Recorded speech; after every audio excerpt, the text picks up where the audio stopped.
Como lo hemos dicho, comenzamos hoy nuestro estudio del Evangelio según San Juan en el Nuevo Testamento. No nos sentimos capaces, amigo oyente, de enseñar este Evangelio y no decimos esto simplemente como un gesto oratorio, ni con algún tipo de falsa modestia. El Evangelio de Juan a veces se llama el Evangelio sencillo, pero no creemos que sea tan sencillo.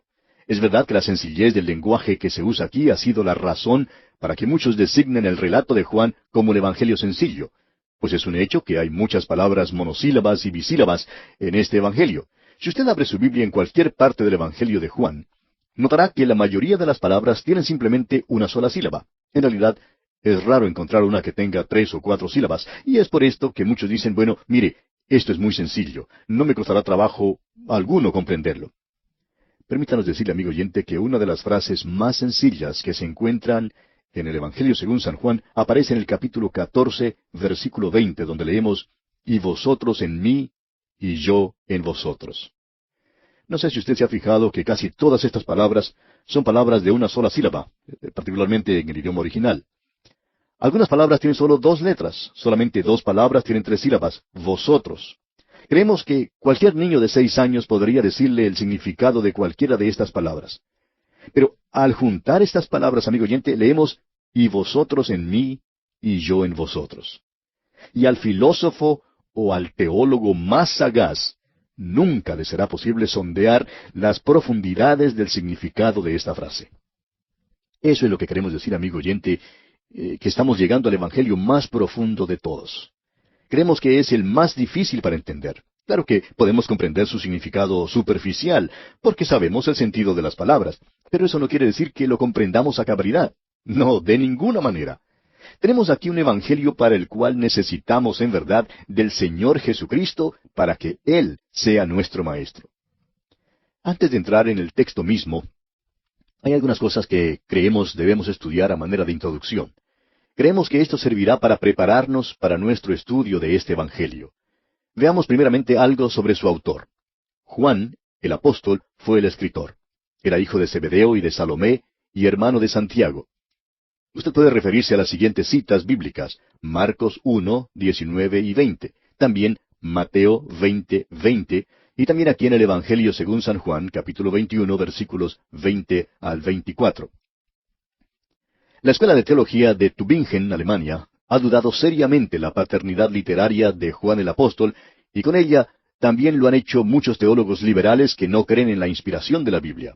Sin embargo, estas objeciones han sido completamente refutadas, y la paternidad joánica es aceptada hoy en día por una competente erudición bíblica. Un joven que estudiaba en un seminario bíblico era muy bromista. No era el mejor erudito en el seminario, pero tenía la habilidad de llegar al corazón de un asunto. Varios jóvenes se habían juntado para seguir un cursillo cuyo propósito era determinar quién era el autor de este evangelio. Se estudió varias sugerencias que habían sido propuestas, y luego el tema de la discusión era si Juan había escrito o no este evangelio. Cuando se consideró toda la evidencia, se llegó a la conclusión de que Juan sí había escrito este evangelio. Entonces, este joven bromista dijo, bueno, hemos desperdiciado todo el semestre. Yo creía y sabía que Juan había escrito este evangelio cuando esta clase comenzó. Y ahora me vuelvo a encontrar donde primero empecé. Y amigo oyente, ¿le es posible a usted también desperdiciar mucho tiempo con los teólogos liberales hoy en día? Le llevarán por una senda florida y plantearán muchas objeciones en cuanto a muchos temas. Eso le podemos asegurar. Pero, ¿le es posible a usted saber sin lugar a dudas que Juan el Apóstol es el autor de este evangelio? Consideremos entonces las evidencias. Es interesante notar, en primer lugar, que los padres de la Iglesia atribuyen a Juan el cuarto evangelio. Teófilo fue obispo de Antioquía y vivió alrededor del año 180 después de Jesucristo. Irenio vivió más o menos en el año 190 después de Jesucristo. Fue alumno de Policarpo, quien a su turno fue alumno de Juan. Clemente de Alejandría en Egipto vivió alrededor del año 200 después de Jesucristo. Tenemos luego la evidencia del llamado fragmento muratoriano. Todos estos afirman que el cuarto evangelio fue escrito por Juan el Apóstol. La fecha de este evangelio tiene mucha importancia. Algunos creen que este es el último libro del Nuevo Testamento que fue escrito. En ese período, Juan escribió el evangelio que lleva su nombre, las 3 epístolas que también llevan su nombre, y asimismo el libro de Apocalipsis. Nosotros sostenemos que sus epístolas fueron escritas después del libro de Apocalipsis y que todos fueron escritos durante los últimos 10 años de la vida del apóstol amado. Permítanos ahora, amigo oyente, dirigir su atención a ciertos rasgos interesantes en cuanto a la estructura de este Evangelio. Usted recordará que dijimos en el principio de nuestro estudio que el Evangelio de Mateo fue dirigido a y escrito para el judío, que el Evangelio de Marcos fue dirigido a y escrito para el romano, y que el Evangelio de Lucas fue dirigido y escrito para el griego, y para los que tienen aquel tipo de mentalidad clásica hoy en día. Ahora, el Evangelio de Juan fue escrito para suplir la necesidad de las grandes masas del Oriente. Estos hombres eran miserables. Es verdad que muchos eran ricos, muy ricos, pero muchos más vivían en la más abyecta pobreza. Sin embargo, todos tenían gran necesidad y mucha hambre espiritual. Fue del Oriente de donde vinieron los magos diciendo la pregunta, ¿dónde está el Rey de los judíos que ha nacido? Porque su estrella hemos visto en el Oriente y venimos a adorarle, allá en Mateo capítulo 2. Juan suple la necesidad de este tipo de mentalidad. Después de todo, los antecesores de todos nosotros realmente provenían de aquella región. Cam, Sem y Jafet vivieron en el Oriente. El reino de Babilonia era un gran reino camítico. Abraham, hijo de Sem, venía de esa región. Desde aquella región vinieron los hijos de Jafet. Todos, pues, provenimos de esta región y siempre hemos sido un pueblo necesitado. Hoy en día, esto habla de usted y de mí, amigo oyente, y puede ser que es precisamente por esto que el Evangelio de Juan ha sido recibido y estudiado tan universalmente. El autor de estos estudios bíblicos, el Dr. J. Vernon McGee, cuenta que cuando estudiaba en la universidad, trabajaba para un periódico local y por eso había tratado de dividir los evangelios en estos estudios bíblicos, más o menos como se divide un diario en sus partes. Después de todo, la palabra evangelio significa buenas nuevas, o sea, buenas noticias. Claro que los diarios generalmente contienen las peores noticias, incluyendo las noticias en cuanto a las defunciones. Pero bueno, tenemos aquí una división. Mateo es la página que lleva los avisos y los anuncios. He aquí el reino de los cielos se ha acercado, dice allí. Lucas, por su parte, lleva las ediciones extras. Lucas es el único que relata los cánticos de la Natividad y las parábolas del buen samaritano y del hijo pródigo. Marcos, por su parte, lleva los encabezamientos, es decir, los titulares llamativos. Dice, «He aquí mi siervo». Y Juan escribe los editoriales.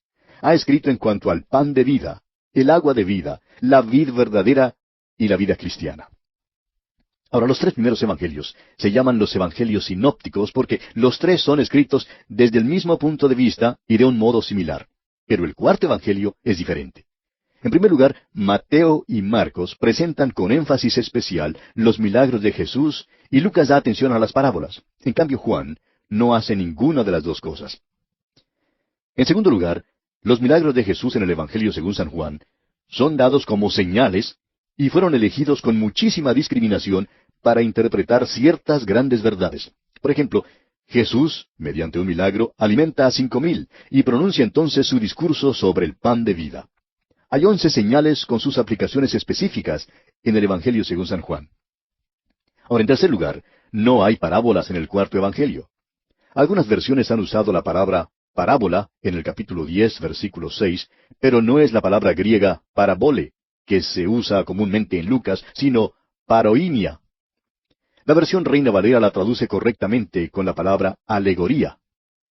La historia del buen pastor, por ejemplo, no es una parábola, sino un discurso. Ya hemos mencionado la sencillez del lenguaje en el Evangelio de Juan. Es notable en verdad. Sin embargo, este es el Evangelio más profundo y por eso es bastante difícil sondear su significado. Juan nos da un orden cronológico que es bueno notar. Por ejemplo, en el primer capítulo, versículo 35, dice, «el siguiente día». Y luego, en el versículo 43 del mismo capítulo, repite, «el siguiente día». No solo nos da un orden lógico de sucesión, sino también un orden cronológico. También presta atención a lugares y ciudades, por ejemplo, Betábara, al otro lado del Jordán, en el capítulo 1, versículo 28. Caná de Galilea, en el capítulo 2, versículo 1. Aunque la deidad de Cristo es el tema predominante en este Evangelio, la humanidad de Cristo no se pierde de vista y en verdad es acentuada en forma especial. No sé si usted se ha fijado en el hecho de que Juan es el único de los evangelistas que nos cuenta el viaje de Jesús por Samaria y cómo se sentó junto al pozo y que estaba cansado del camino. ¿Puede usted pensar en otra cosa que sea más humana que esa? Bueno, amigo oyente, nosotros sí podemos pensar en una cosa que sea más humana que esa, y es que Jesús lloró. Y es Juan también quien nos cuenta eso. El nombre Jesús se usa con exclusividad en este Evangelio, con la exclusión de Cristo. Esto parece extraño en el Evangelio que manifiesta su deidad. ¿Por qué pues se usa solamente el nombre Jesús? Bueno, es porque Dios se hizo hombre. También creemos que es interesante notar que la palabra judío aparece más de 60 veces en este Evangelio.